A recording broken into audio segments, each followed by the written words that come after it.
Hello there, everyone, and thank you so much for joining us today for one of our weekly webinars. I'm Sam, and I will be moderating this presentation for you. And in just a second, we'll be joined by Wesley Boudreau, one of our financial advisors, and he's going to be covering several topics related to Social Security today. After his presentation, he'll also answer any questions that may have come up throughout his presentation. If you find you have a question while he's speaking, please feel free to enter it in the Q&A box. It's completely anonymous. We try to answer as many as we can, time permitted, of course, and what Wesley does not get to live with you today, we will make sure another advisor addresses with you, either through email or phone after the presentation has ended. Throughout the presentation, you may see some links popping up on your screen. These will guide you to several different resources we have available, such as our complimentary cash flow analysis, which is something that Wesley will go more into depth with you about, as well as a link to our calendar to get on one of our advisors' calendar and speak to them directly about your specific concerns or situation. And very quickly, as a final reminder, we are not affiliated nor endorsed whatsoever by any specific company. We are a completely independent group of financial advisors here, so please keep that in mind as you're listening along with Wesley. And without further ado, let's jump right into it with Wesley Boudreau. All right, thank you very much for the introduction, Samantha. And like she said, we're going to be talking about Social Security today. Before we get into the ins and outs of how Social Security works, the age limits, claiming strategies, benefits, things like that, let's talk a little bit about what's going on and some of the upcoming changes for 2025 and what the cost of living adjustments look like going forward here as well. But typically, one of the biggest questions we always see from clients and from prospects is when we start talking about Social Security is, will it be there for me? What do I hear about this shortfall or surplus? Well, if we go back when Social Security was first started, for a lack of a better word, or a lack of a better situation, a lot of people died pretty soon after starting their Social Security payments. Now, over time, obviously, longevity has increased amongst the population, and so that's putting a strain on the system. People are living longer, getting paid out more than what I guess the original expectations would have been. Excuse me. And that earlier lack of longevity has helped us build up a surplus over time. But if you look at this chart here, just within the last couple of years, we've hit that point where that surplus is not enough to cover it. We are actually spending more than we're taking in. So now we're essentially kind of dipping into that piggy bank and using some of those funds in order to cover Social Security expenses. And depending on what report you look at, if we fast forward, this could last until about 2034, 2035 before we run through that surplus. And now we're just simply met with the inflows versus outflows. We might only be able to support about 80% of that or so. So a lot of people do have a concern or a fear of, will I lose Social Security or will I get a reduction? There could be a situation where there might be a means test where they do potentially reduce higher income or those with higher assets. But likely that wouldn't be the case. If we look at the right side of that chart, you can see a bump in the wage cap, which we'll talk about a little bit later, can extend that to 2060. There's other nuances they can change as far as increasing the full retirement age, getting rid of that wage cap, and things of that nature that can actually bring this out to 2090 as well. So there's a lot of different options you can look at there, but I wouldn't be too fearful. I don't think any Congress or administration wants to tackle telling the general public, hey, we're going to reduce Social Security. So they'll do what they need to get that taken care of. Now, looking at historically the cost of living adjustment, the question is, okay, it's going to be there. How much am I getting from that? And how much will I get as an increase each year? If we go back when this was started, prior to 1975, the Congress made the decision of how much to increase it. But since then, it's been tied to the CPI-U, which is a CPI index for urban workers. There's the CPI-U, which is all urban population, the CPI-E, which follows the elderly, which is 60, not, I wouldn't call them elderly, but that's what its terminology is, but 62 and up. And there's also the CPI-U, YOU. What are you actually spending money on? So everything's a little bit different, but they use the CPI-W. And if you look at this, we go back to the 80s, we saw some massive increases, 14% or so in 80, I think 11% or so in 81. We've seen pretty minimal increases the last decade or so, with the exception of leading into the last couple of years post-pandemic. We saw in 2021, I think it was a 5.7, I believe, or maybe 5.9, I think, 8.7 in 2022, 3.2 last year, and then we're looking at a smaller one this year we'll talk about in just a moment. So segueing into this year, we're looking at potentially at an increase of 2.5, maybe 2.6%. The official numbers don't come out for another week or so on October 10th, but based upon the numbers, it looks like it's going to be about that 2.5%. Now, keep in mind that 2.5% says, okay, yeah, that's great. It's slowing down. That's a positive issue. It means that things are not as expensive, but that's not reality. It's just things. It just means that things are not growing or getting as expensive as rapidly. So again, if something's gone up in price by 20% the last couple of years and it goes up by another 2.5%, that means it's still getting more expensive. So again, think about that snowball going down the hill, getting bigger and bigger and bigger and compounding. So there are still cost issues to be aware of, but historically, this is a good thing because it is slowing at least at this point. Again, 2.5 versus the 3.2 and the 8.7% from 2022. So some changes we're looking at that the Social Security Administration is bringing on for 2025. One, they always change, and that's going to be the wage cap. I mentioned that before. One of the ways to increase Social Security surplus would be to increase that wage cap or just essentially get rid of the wage cap altogether. And what that means is that's how much you're paying or how much of your income you're getting charged taxes on for Social Security. Now, there's no cap on Medicare, but there is a cap on Social Security. That's moving up to just shy of 175,000 next year. It's about 168 and change this year. But if we go back as recent as 2008, it was around the 102,000 mark. So you can see how much it's come up over time in the last couple years or so. It's far outpacing inflation and the cost of living adjustment. But again, they're doing that because they need to use that in order to help the inflow section. Social Security credits, there's no changes to the credits. It's still 40 credits or 10 years of income. It's just the income minimum has been bumped up. Not a big change. I think it was about 6,900 and change last year. It's probably going to go up to a little bit over 7,000. So just want to make sure you're making at least that amount, which obviously I think most people are, hopefully. It could affect somebody who is just starting out, or maybe somebody who retired, didn't have enough credits, and they're going back and getting some part-time work. So again, be aware of that. And no major changes to the full retirement age, still 67 for those born 1960 and later. We'll take a little bit look a little bit later on what those age bands are. But again, that's another aspect where if they want to potentially push that out farther, that could be another way to minimize some of the cost of Social Security over the long term. So some of the implications of lower cost of living adjustment, the positive side of that is that, excuse me, the negative side of that is that just because we're seeing the cost of living adjustment slow down doesn't necessarily mean it's keeping exact pace with inflation. A lot of times things are still getting more expensive, like medical costs and things like that for those of you that are on Social Security. It also means you need to kind of take a look at supplementing that Social Security. It may not may not cover as high of a chunk of your essential expenses as it once did. So again, it means to kind of either focus on, am I going to take assets take withdrawals from other assets? Do I need to tighten the purse strings?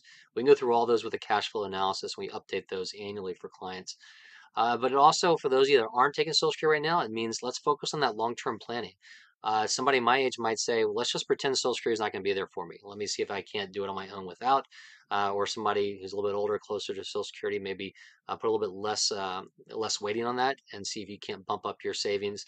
Make sure you at least take advantage of 401k matches, things like that and stuff. But again, this all goes into a long-term plan to make sure you've set aside enough to cover your expenses. Now, some of the recent inflation data, just so we kind of have an update on that, is to show you how it has been slowing. Again, slowing, not coming down, just slowing. Is the consumer price index for both August and July actually reduced a bit, moving up only by about 0.2% each month. The rolling 12-month average is 2.5%. So that's the lowest we've seen since the last 12-month average since February 2021. So again, it is slowing down. It's not reducing or going backwards, but it is slowing down. So that is a benefit there. Another potential benefit of that is how it could affect bond prices, as well as how it could affect pension lump sums if you're lucky enough to have a pension. A lot of the companies we work with do still have pensions, and they do have lump sum conversion options, so there are benefits there. For bond prices, we've been coming off of a long period of time with low inflationary pressure, low interest rates, and not much yield. But the last couple of years, we have moved up and we've increased yield on bonds. So if we start to see the yield come down, that means the price will appreciate and be worth more. So let's assume that somebody maybe bought a bond last year and it paid 7% interest rates, and they went out and somebody wanted to buy a similar bond from the same company even next year, and they would only pay 5%. Well, that person with that 7% coupon is going to get a premium for it. So people will be willing to pay them a higher premium or a higher price for that. So that's a benefit there. On the pension side, think about like a mortgage. When interest rates are low, you can afford a bigger house or get a bigger mortgage. When interest rates are low, your lump sum tends to go up because they use interest rates to calculate out that lump sum factor where they look at your age, interest rates, and longevity to figure out how much they need to pay you for you to essentially recreate that same annuity stream. And so in some cases, we might see, lump sums going up by, 2, 5, maybe 10%. If rates keep dropping, it could go even higher than that. So if you're on the verge of retirement soon and have questions on that, definitely give us a call. We can run through that. That's kind of the bread and butter of what the retirement group does. It helps you with pre-retirement planning, making sure you maximize your benefits from your employer. Now let's kind of get into the real the normal webinar, if you would, on Social Security.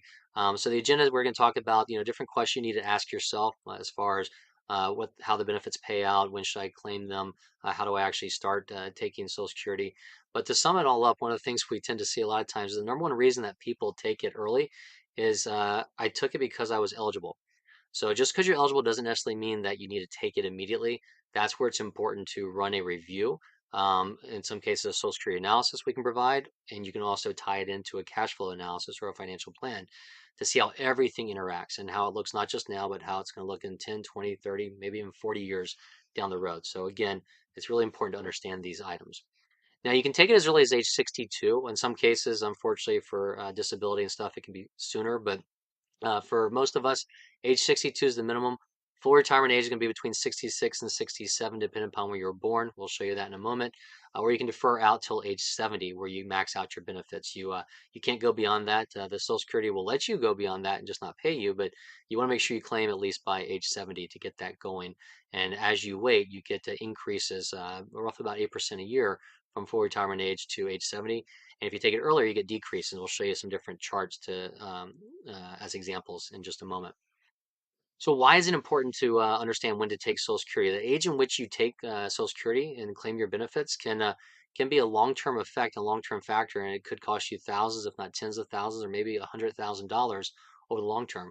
A lot of this is based upon your health, your longevity. If you're married, it's gonna be a double duty. It's gonna be a combination of what your life expectancies may be.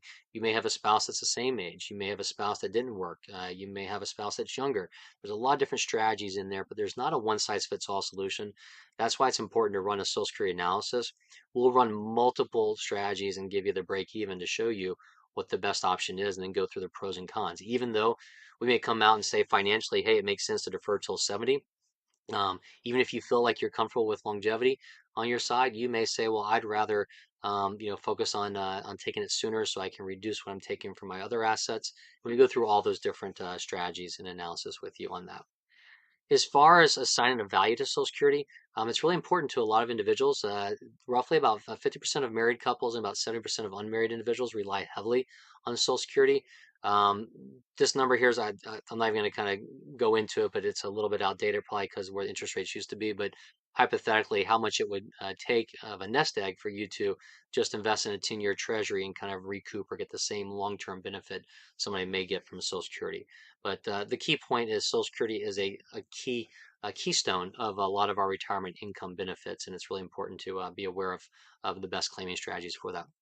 So when should you start taking benefits and receiving those? There's a lot of factors to consider.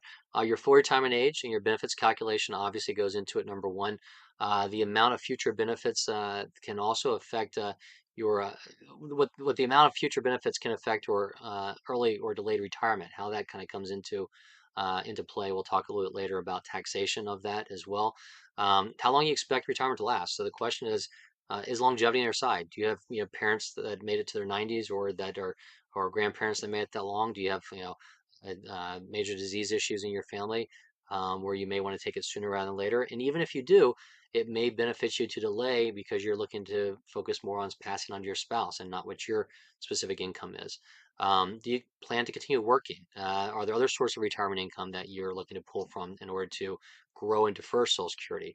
Again, like I said, that full retirement age to age 70, 8% returns, that's a guarantee. It's tough to beat, so you may want to take advantage of that. And then again, like I said before, how your spouse may be affected in this decision.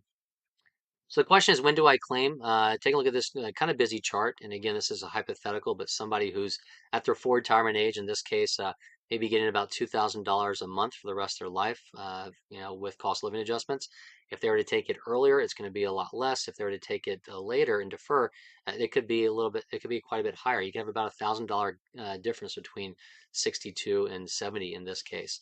If we look a little bit closer and take a look at, when is my full retirement age and what those years mean, essentially anybody that was born in 1957 or younger has already hit their full retirement age. But for those of you a little bit later, we're looking at 66 and 8 months, 66 and 10 months. And like I said, 1960 and beyond, we're looking at age 67 and up. Now, that again is one that may potentially change down the road. And as far as the some of the different questions we're going to go through on those benefits is, what's my monthly benefit? Will retirement last? What type of retirement income will you have? How do I actually go through the pros and cons of claiming Social Security and all those different options we'll go over here in just a moment. Sorry. So the monthly benefit comparison we talked about, we saw that chart before, but in this case, let's assume somebody has benefits, or generally speaking, benefits at age 70 are going to be about 76% more than benefits at age 62. So a pretty big growth gap there. Delaying benefits from age 66, let's say assuming full retirement age, to 70 increases by 32%. Again, that's 8% per year.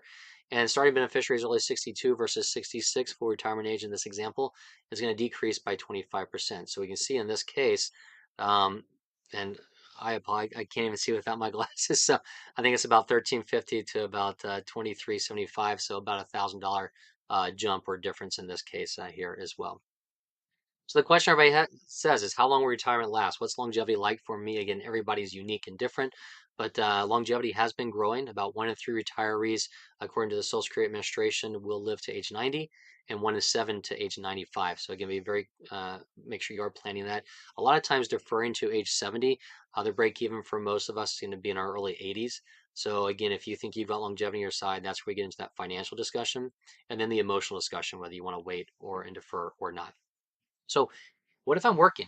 How will this affect me? Well, just keep in mind if you're, for the most part, most people, if they're working, are not going to need to or want to collect Social Security. But if you decide to start collecting Social Security at full retirement age and you're still working, there's no issues there. It's if you decide to collect it early. So if you collect at 62 or another age before your full retirement age, what's going to happen is you're going to lose $1 for every $2 you earn over 22,000 and change. And once you get to the year you turn for retirement age, so let's say 66 for most people, it's going to be $1 withheld for every $3 over $59,000 in change.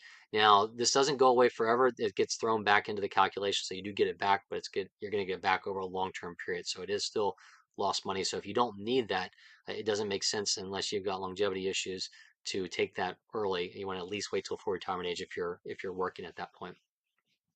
So a lot of times we're going to see, again, like I mentioned, Social Security is one of the three main pillars of of income and retirement. The other ones are going to be 401ks, other savings, potentially pension if you're lucky enough to have that pension income or an annuity through that matter. You may decide to go out and get a job, just for fun because you want something to do, or you may need to supplement your income. Maybe you got some real estate, some rental property income that's generating income there as well. There's a lot of different options, but again, at the end of the day, we can't assume that Social Security is going to cover everything unless you've got very, very low expenses. So kind of piggybacking that low expenses, how much of my Social Security will actually be taxed? For those that do have very low expenses, it may be tax free.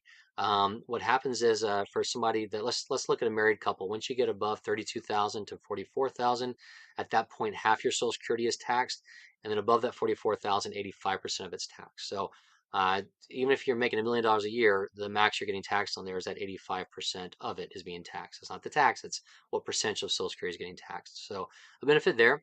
And in some cases, if you're in a state that has an income tax, some states actually don't tax your Social Security. So there are some benefits there as well. But this is definitely something we get involved in when we run Roth conversions to see how it affects the Social Security tax as well. So be very careful on this because a simple change could bump you up into having a large chunk of that Social Security taxed, and it turns out more than what you thought. So the power of delaying, we talked about, the option for an individual, but if we look at a couple, hypothetically, it doesn't matter if this, a husband or a wife, whoever's the higher earning spouse in this case, at 62 is getting about 1,700, spouse two about $1,000. If they deferred all the way out till age 70, we're looking at 3,200 or 3,100 versus 2,000. So you can see that difference of the joint income, 2,700 up to about 5,200. So almost doubling that over time. And again, in this case, there can be multiple strategies where both of them take it early versus both of them take it at full retirement age versus both take it at 70, or maybe that one defers till 70, one takes it early. There's a lot of different strategies to look at, and that's where we get into the Social Security analysis tool to go over with you. So at the end of the day, again, the choice is yours. You know, there's different reasons why you may want to take your benefits earlier versus reasons you may want to delay. Again, a lot of reasons to take it earlier is because you may need it to supplement your income or cover your expenses. You may be a bird in the hand versus two in the bush. You're concerned about Social Security being around. Maybe you take it for investment purposes, so you alleviate pressure on some of your other assets and you turn around and invest that, for instance. Maybe you're taking it early because your spouse is delaying. So different reasons to delay is you may still be working. You're looking at getting those guaranteed income bumps of 8% until 70, for instance. You've got longevity on your side and you're aware of that. Maybe you're planning to make sure you've got a higher amount to pass on to your spouse, assuming you go earlier. There's a lot of different pros and cons and options to focus on. But again, these are things we can work on with you one-on-one in a review as well. So at the end of the day, whenever you need to do this, you can contact the Social Security Administration by giving them a call. You can go log online and set up your account if you haven't done so already. Get copies of your Social Security statement. Look at your past wages. You can run calculations. And you can go in there and actually apply online or by phone or in person if you like standing in long lines. You can do that as well. As far as, ultimately kind of running through this, I've mentioned a couple of times about running a Social Security analysis. That's one piece of it. But at the end of the day, you need to look at a full financial plan or a cash flow analysis to see how every part fits into the scheme. But right now, about three-fourths of Americans over 50 don't even have a written plan. If you can spend about 10 minutes with the retirement group, myself or the other advisors, we can gather some data, give us some time. We can run a detailed plan for you to show you exactly how things stand, how you look now versus 20 or 30 years, and help you back into the best claiming strategy for Social Security and help you make that choice as you get closer to Social Security. And with that, kind of a quick reminder of who the retirement group is. We are an independent financial advisory firm that's focuses working with Fortune 500 companies and many other companies that need help with understanding their benefits. A lot of our advisors work with just a select number of companies, so that way we can be very up to date on your ins and outs of your benefits, whether it be the pension, the 401k, healthcare, retiree medical benefits, life insurance continuation, things like that. And our goal is to help you understand that so you walk away when you retire and maximize your benefits, give yourself a higher starting point. And our goal is to help you manage those assets throughout the rest of your life and help you build a legacy as well. We do have offices throughout the country, so rest assured we can sit down with you face to face. But if you need to talk via web meetings, phone calls, email communication, that's all available as well. And at the end of the day, that cash flow analysis I've talked about a few times, that is complimentary. So if you haven't done one, give us a call to run one. If it's been over a year, we should probably update one as well because things have obviously changed over the course of the last couple of years here as well. Now, at the end of the day, if you have any questions, you can give us a call at 800-900-5867. You can reach us at info@theretirementgroup.com. And you can also use some of these QR codes I'll keep on the screen. I saw one question come through, so I'll touch on that in just a moment. But while I do that, these QR codes, one is to get into our appointments if you'd like to schedule an appointment with myself or one of the other advisors, or if you'd like to get into our LinkedIn page to get more updated information on webinars like this or even specific company information, you can go as detailed as that as well. So I'll wrap this up real quickly, but the one question I did have come through we'll address. But the question is, can I stop my Social Security if I go back to work? So that's a good question. And we do see this from time to time. There are some limitations, but you can stop your Social Security. You can restart it. So I don't know the specifics of this question, but let's pretend somebody, maybe they retired or they got let go or something like that, or they retired and said, okay, well, I got to start collecting Social Security. I need to get that income. And then maybe they get lucky 2 months later or 4 or 5 months later, they find a new job or they decide, hey, I'm bored. I want to go back and work and I don't need this money. You can do that as long as it's within 12 months. But what you're gonna have to do is pay that back. So let's say you've collected for 5 months, you got to turn around and write a check back to the Social Security for that. So it goes back into your calculation. You don't lose it. It just goes back into your calculation. And then now that you're working and not taking it, that helps kind of increase that deferral roll up in there as well. Also, you can suspend After full retirement age, between full retirement age and 70, you can suspend if you want to get continued growth on there as well. But again, a lot of these are going to be more one-on-one conversations. So just feel free to give us a call. We'll be happy to go through those with you. But great question. And with that, I'll wrap it up. Just a quick reminder, even though I mentioned we didn't go through any specific companies, we do a lot of work with companies that have pension plans and 401ks, and we help you with those reviews. That does not mean we're employed or endorsed by that company, but again, our advisors focus on a select number of companies. So if you get any specific questions, chances are we can dig into those with you, and ultimately we can run a full review to help you determine the best day to retire so you maximize your benefits. With that, I want to thank everybody for joining us, and I hope you have a great day.